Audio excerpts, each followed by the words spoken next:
በጣም ከትልቅ አርቲስት ተደውሎ አንቺ ቤትም አደርሽም ማን ነው? ያው ሴት ነች።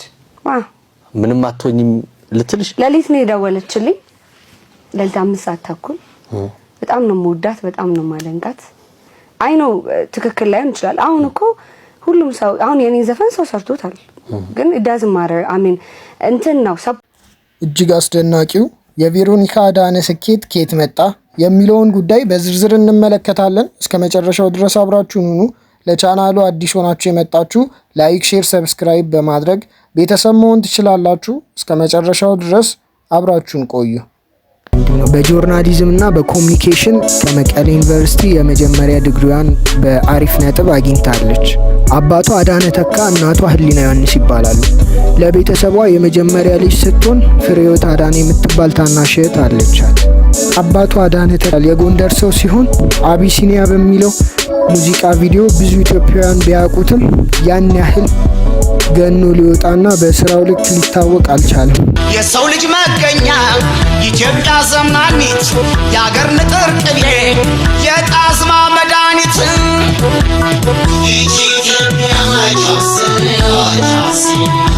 ቬሮኒካ ለአባቷ የተለየ ፍቅርና ክብር አላት። እናትም አባትም ሆኖ አሳድጎኛል ትላለች። ስለሱ አውርታ አጠገብ አባቴ እናቴም ነው፣ አባቴም ነው፣ እህቴም ነው፣ ሁሉም ነገር ጓደኛዬም ነው ምናምን።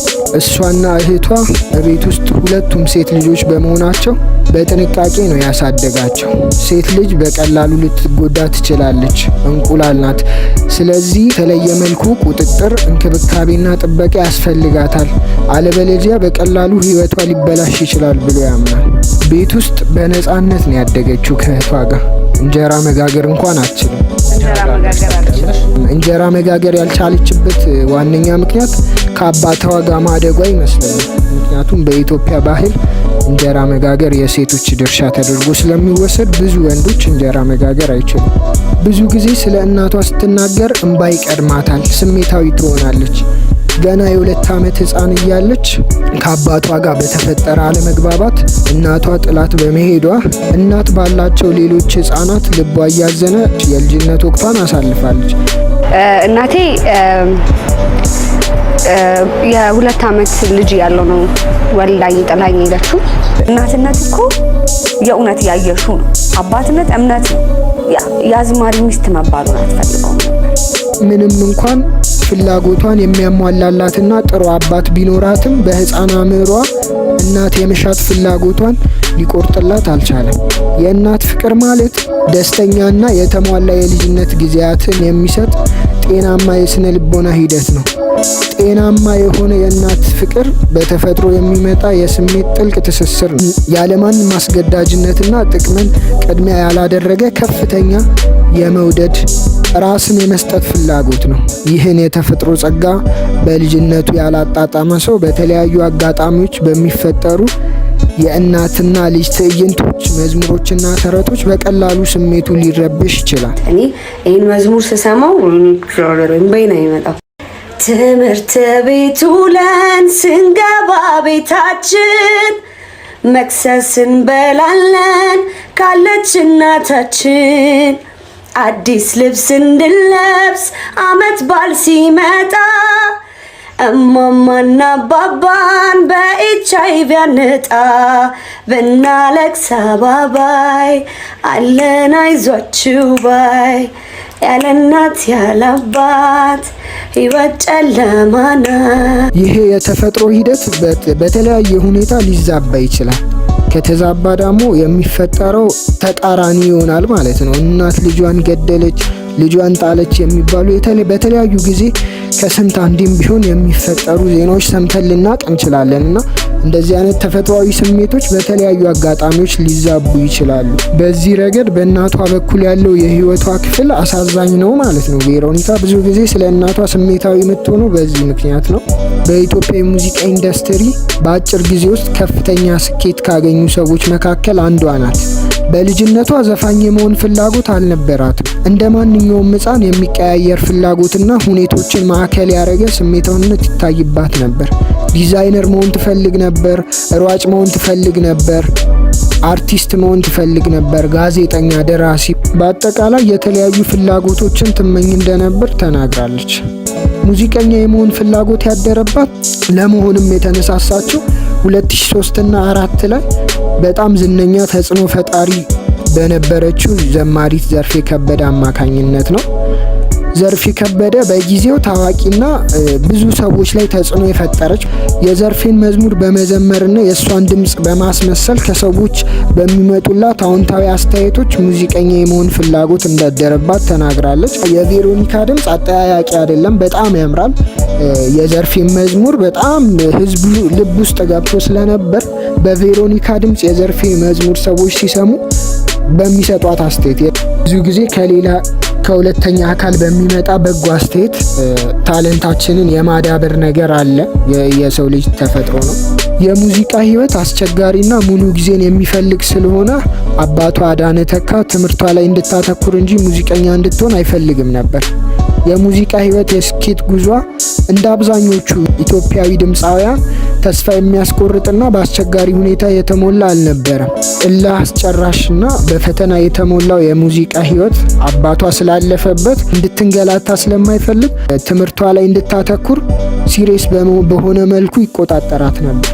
በቀላሉ በህዝብ እንድትታወቅ ያደረጋት ጊዜው የፈጠራቸው የሶሻል ሚዲያ ፕላትፎርሞች ናቸው።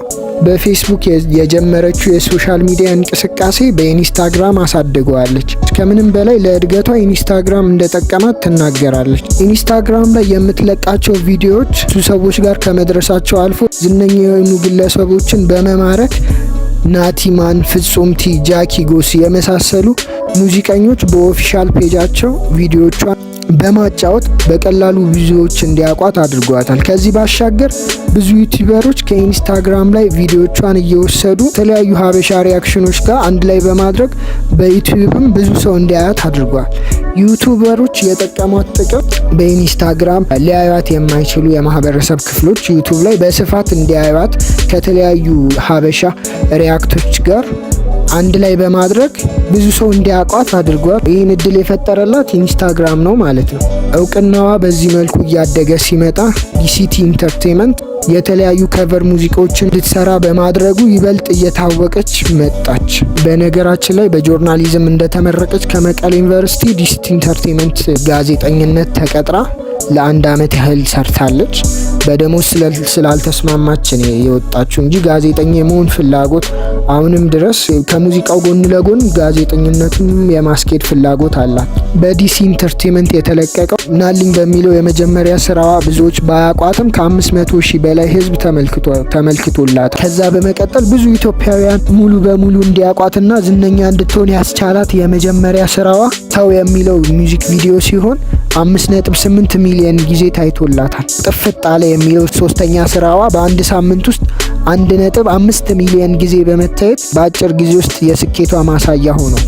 ኢንስታግራም ያን ያህል ታዋቂ ሳትሆን በፊት ለምታደርጉልኝ ሞራላዊ ድጋፍ ማርያምን በጣም አመሰግናለሁ። ባለፈው ወር 300 ፎሎወርስ ሆናችሁልኝ ብዬ ሳመሰግን ነበር።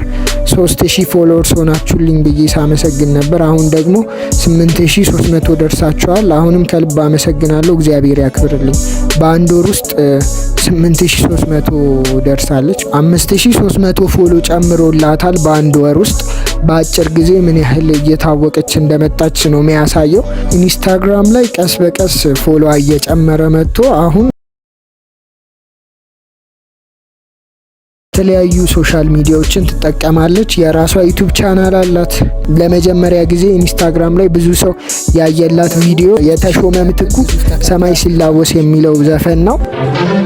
ሰማይ ሲላወስ ደመና ሲነፍስ ብርሃን ሲጠፋ ጨለማ ሲነፍስ ጨረቃ ስደምቅ ከዋክብት ሲወጡ ድምፅሽ ይነፍሳል ከዛፍ ከቋጡ።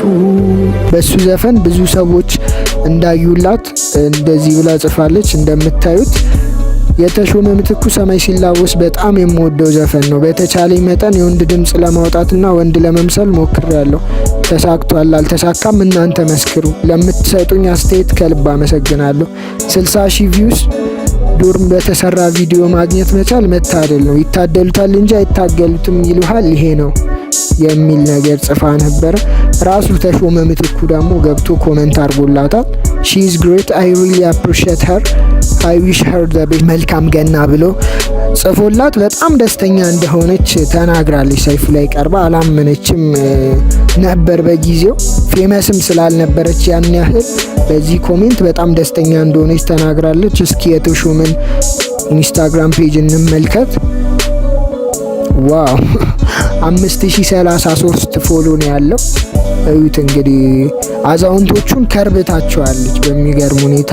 ይታደሉታል እንጂ አይታገሉትም የሚለው አባባል እዚህ ጋር የሚያስኬድ ይመስለኛል። ከዛም ባሻገር የተለያዩ ሰዎች አስተያየት ኮሜንት ያደርጉላታል። ታዋቂ ሰዎች ያን ያህል ፌመስ ሳትሆን በፊት ናቲማንም በተለያየ አጋጣሚ አድናቂው እንደሆነችና በተለያየ ጊዜ አስተያየት እንደሚሰጣት እንደሚያበረታታት ተናግራለች። እዚህ ጋር ለሁላችሁም ወደ ለሌለው መልካም ምኞታችሁ እግዚአብሔር ምስክሬ ነው፣ ከልብ ያመሰግናችኋለሁ።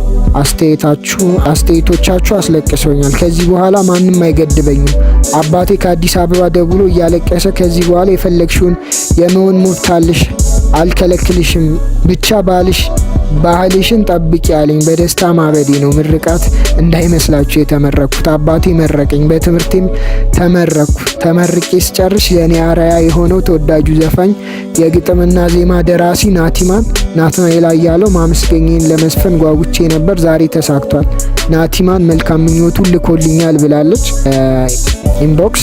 እዚህ ጋም ኮሜንት ላይ ኮንግራጁሌሽንስ አጌን ብሏታል። በትንሽ ጊዜ ውስጥ ከፍተኛ አድናቆትና ታዋቂነትን በማትረፍ በዚህ ሰዓት ላሉ ወጣቶች አርአያ የምትሆን ልጅ ናት። ቦሌ ሪቮሉሽን ክለብ ደግሞ በሳምንት 2 ከታዋቂና አንጋፋ አርቲስቶች ጋር ትሰራለች። ከነ አብዱኪያር፣ ፀሐዬ ዮሐንስ ኤግዚቢሽኖችና ባዛሮች ላይ በመሳተፍ እየሰራች ሲሆን ቤተሰቧን በመርዳት ለአባቷም ይሄን የመሰለ ቤት እየሰራችለት ነው። ቤተሰቦቿን በአጠቃላይ የምትረዳ ልጅ ሆናለች። ደስ የሚል ነገር ነው። ለዛሬ ያዘጋጀሁት ይህን ይመስላል። ላይክ እና ሼር ማድረግ እንዳረሱ። ከተመቻችሁ ደግሞ ሰብስክራይብ አድርጉ። ይመቻችሁ።